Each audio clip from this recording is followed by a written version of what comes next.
Thank you very much, Shri Deepak Gupta ji. I think he pioneered solar in India. I remember some of the early discussions with him in 2008 and 2009. I truly believe, we are progressing in solar today because of the great effort he put in while he was the Secretary MNRE. So it's great to be sitting next to Deepak Gupta ji.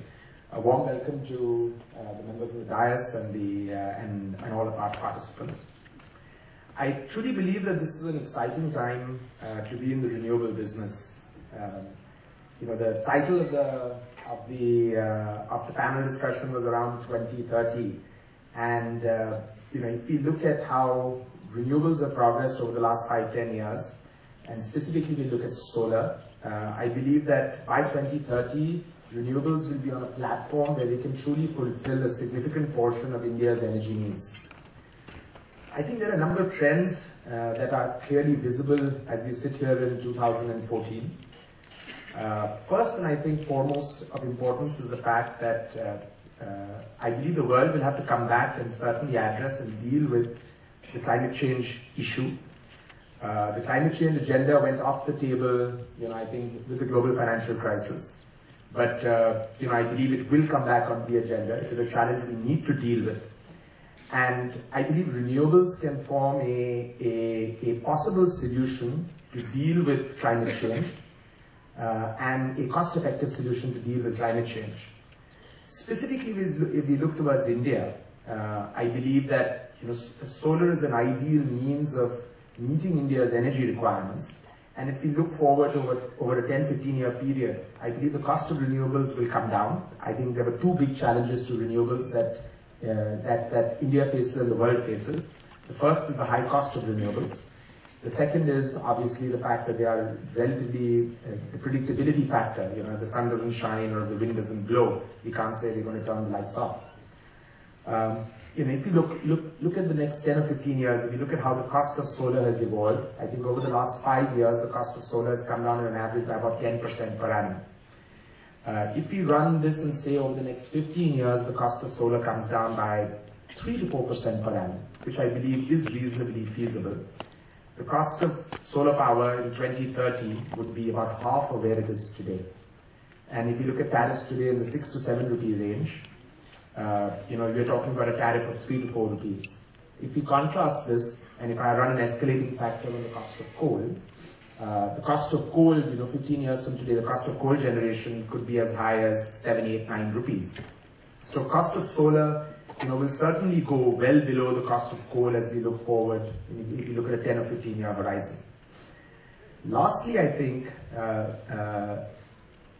when we look towards storage technology has evolved significantly. So if we have to look at renewables as being the mainstay of our generation, 15 years from today, certainly storage needs to be addressed. And storage today can add anywhere between 30 to 50%. Coupled with the fact that I believe interest rates in India will be in a downward trend over the next 3 years, I don't think we can sustain the current level of interest rates that we have today. And the focus the government has around inflation should drive this. A lower interest rate cycle, a 3% reduction in interest rates, would save around 60 to 65 paisa incrementally from tariff. So if you add these three together, we're at 1.5 to 2 rupees with very limited action from our side can today be taken out of tariff, which means tariffs which are in the 6 to 7 rupee range could come down into the 4.5 to 5 rupee range. And that puts solar in a grid competitive, that I believe makes solar today grid competitive, or would make solar grid competitive within 3 years. And that's always been the holy grail of solar. I have certain views which are divergent to what Secretary Tripathi said, and I believe the right solution for India is not to build out large-scale solar parks. I believe the right solution for India is to build out 50 to 100 megawatt sized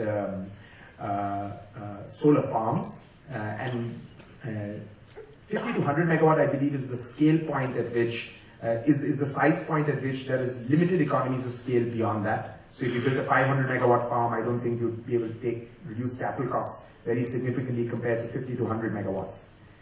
I also don't believe in the short to medium term, rooftop is our ideal solution, because capital costs in rooftop today come in about 30% higher than the capital cost of building a 50 to 100 megawatt farm. So the right solution, I think, for us is to build out 50, 100 megawatt farms spread across the length and breadth of the country. And this also puts reduced stress on the need to build transmission. Because of the low plant load factor of solar, if I was to build a gigawatt or 2 gigawatt size plant, and I was to try to transmit that energy over a long distance to a consumption center, we would add anywhere between ₹1.50 to ₹2 to tariff, because the plant load factor of solar only operates at 20%. So you have a transmission line that's being built out, which is carrying far fewer units of energy. I think it's important for us today. I think there was a solar purchase obligation that was put in place, and that was set in 11-12 at 0.25%, going up to 3% by 21-22. I believe that if we need to set this trajectory now. I think we've set the end point and set the starting point. I think we need to set the trajectory in the intermediary, at intermediary points. I think this will provide far greater visibility out to developers, out to manufacturers, out to the ecosystem, to EPC contractors.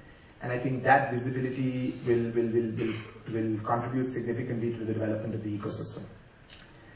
Okay, with that I'll end. Thank you very much.